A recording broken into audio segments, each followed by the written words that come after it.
الحمد لله رب العالمين والعاقبة للمتقين والصلاة والسلام على سيد الأنبياء والمرسلين وعلى آله وأصحابه أجمعين. أما بعد، أعوذ بالله من الشيطان الرجيم.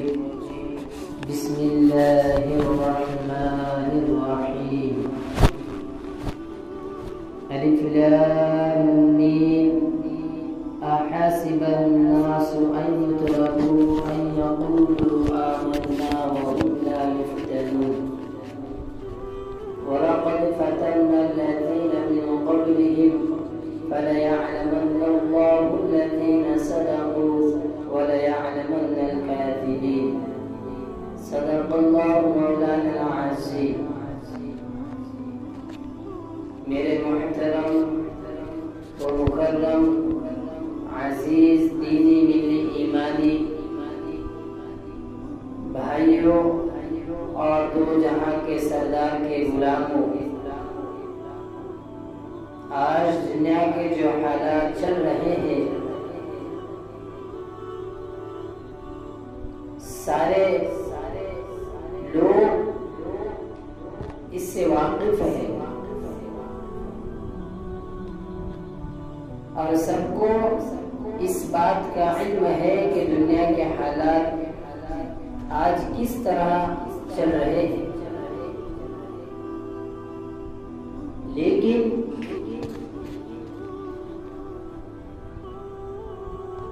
حالات کو کس طرح دور کرنا ہے اور حالات کو کس طرح اپنے زندگیوں سے رفع دفع کرنا ہے، اس کی مجھے اور آپ کو ہم تمام کو انتہائی ضرورت ہے. اس لیے کہ میں نے آپ لوگوں کے سامنے جو قرآن مجید کی آیت پڑھی ہے، الف لام میم احسب الناس ان يتركوا ان يقولوا آمنا وهم لا يفتنون. کیا لوگ یہ گمان کرتے ہیں کہ وہ چھوڑ کے جائیں گے کہ وہ کہے کہ ہم ایمان لائے اور ہمیں آزمائشوں میں نہیں ڈالا جائے؟ یہ سوچنا میرے اور آپ کے لیے بالکل غلط ہے. اس لیے کہ جو ایمان والا ہوتا ہے، جو ایمان لاتا ہے، تو اللہ تبارک و تعالی اس کو حالات میں اور مشقتوں میں ڈالتے ہیں، اس کی زندگی کو اللہ تبارک و تعالی رنج و غم میں ڈالتے ہیں، مصائب میں ڈالتے ہیں، تاکہ اللہ تبارک و تعالی اس کو آزمائے، اس کے ایمان کو آزمائے. کہ زبان سے تو میں اور آپ کہہ رہے ہیں کہ میں پکا سچا مسلمان ہوں، کہ میں ایمان اللہ تبارک و تعالی پر لایا ہوں اور میں اتباع محمد رسول اللہ صلی اللہ علیہ وسلم کی کر رہا ہوں، لیکن ان چیزوں کے کرتے ہوئے جو ہم پر حالات آ رہے ہیں، جو ہمارے ساتھ رنج و غم کے معاملے پیش آ رہے ہیں، ہم اس کو سہ رہے یا نہیں سہ رہے، اس پر صبر کر رہے یا نہیں کر رہے، اس پر مجھے اور آپ کو غور و خوض کرنا ہے.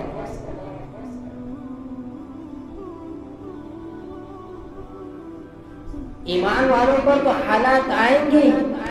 اس لیے در منصور کی روایت میں جو میں نے آپ کے سامنے قرآن مجید کی آیت پڑھی، اس کے اندر مفسرین حضرات نے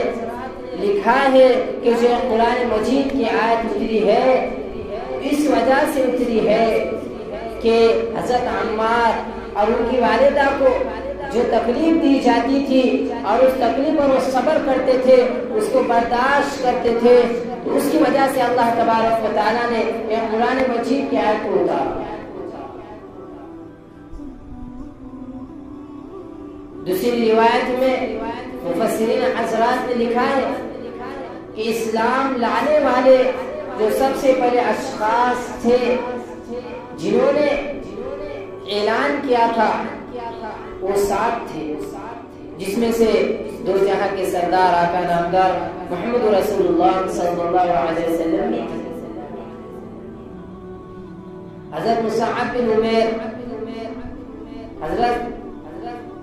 عمار اور ان کی والدہ، حضرت بلال رضی اللہ عنہ، حضرت ابوبکر صدیق رضی اللہ عنہ اور حضرت مقداد رضی اللہ عنہ۔ لیکن اللہ کے رسول صلی اللہ علیہ وسلم کے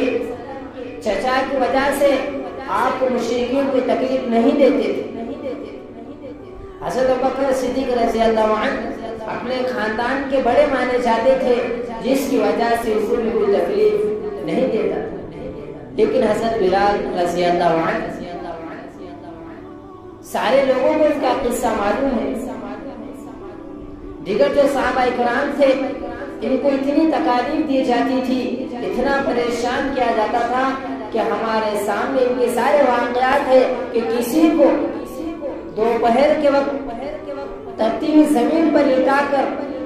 نوجوانوں کے ذریعے ان کو گھسیٹا جاتا تھا، کسی کو انگاروں پر لٹا کر گھسیٹا جاتا تھا، یعنی طرح طرح کی تکالیفیں دی جاتی تھی، جس کی وجہ سے اللہ تبارک و تعالیٰ نے قرآن مجید کی اس آیت کو اتارا۔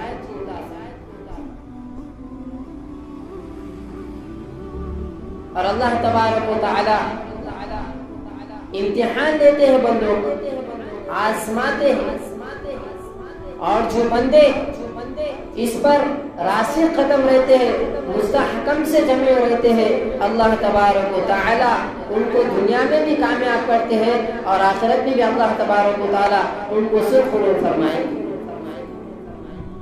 اس لیے کہ اللہ تبارک و تعالیٰ قرآن مجید کے اندر فرما رہے ہیں وَلَقَدْ فَتَنَّا الَّذِينَ مِن قَبْلِهِمْ فَلَيَعْلَمُنَّ اللَّهُ الَّذِينَ صَدَقُوا وَلَيَعْلَمُنَّ الْكَاذِبِينَ کہ بلا شبہ ہم نے آپ سے پہلے بھی لوگوں کو آزمایا تاکہ اللہ ضرور من ضرور جانے کہ تم میں سچے کون ہیں اور ضرور من ضرور جانے کہ تم میں جھوٹے کون ہیں۔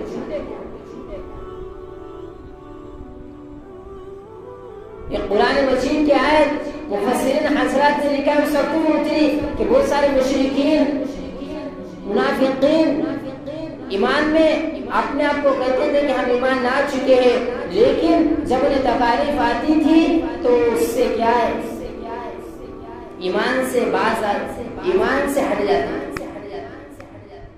یعنی وہ ایمان سے کے دائرے سے نکل جاتے تھے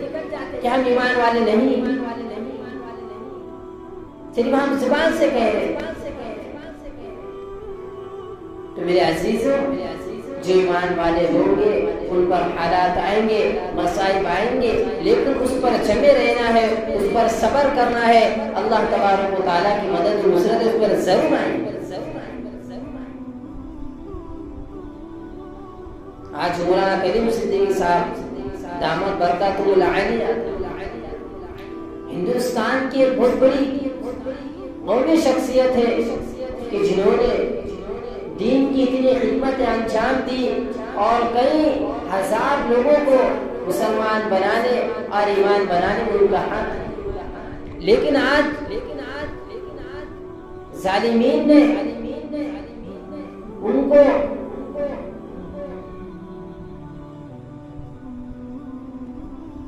ان پر مقدمات لگائے ہیں، ان پر الزام لگائے ہیں۔ یہ بھی کہ اللہ تبارک و تعالیٰ کی طرف سے ایک آزمائش،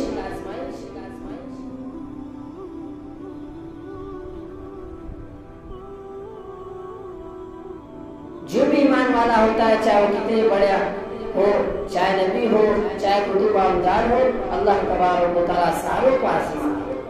اس لیے مجھے آپ کو یہ کرنا ہے کہ زندگی میں حق بات بولنا ہے، اس کی تبلیغ کرنا ہے، چاہے لوگ اچھا بولے یا برا بولے، چاہے لوگ تعریف کرے یا نہ کرے، چاہے سو لوگ سلام کرے یا نہ کرے، چاہے لوگ اچھا بولے یا برا بولے، چاہے لوگ ہماری عزت کرے یا بے عزتی کرے، چاہے لوگ ہمیں دعوت دے یا نہ دے، چاہے لوگ ہمیں اچھا بولے یا برا بولے، کسی بھی حال میں ہم کو دین کا کام کرنا ہے اور حق بات کی تبلیغ کرنا ہے، لوگوں کو صحیح بات بتانا ہے اور غلط باتوں سے لوگوں کو روکنا ہے۔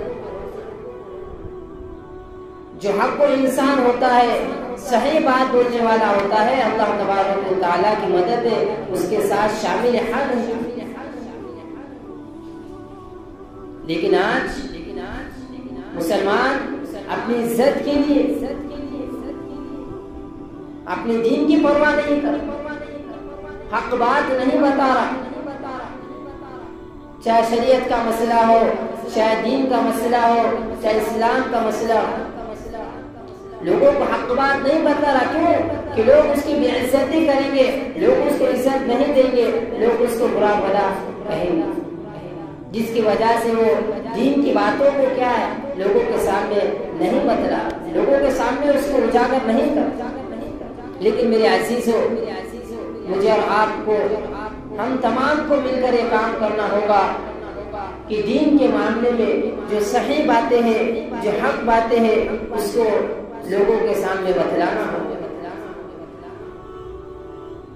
تب جا کے اللہ تبارک و تعالیٰ کی مدد و نصرت ہمارے ساتھ ہوگی۔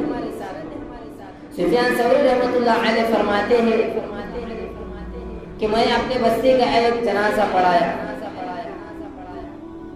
جنازہ پڑھا کر جب میں اپنے مکان کی طرف آ رہا تھا تو میں نے دیکھا کہ بہت سارے لوگ اس کی تعریف کر رہے،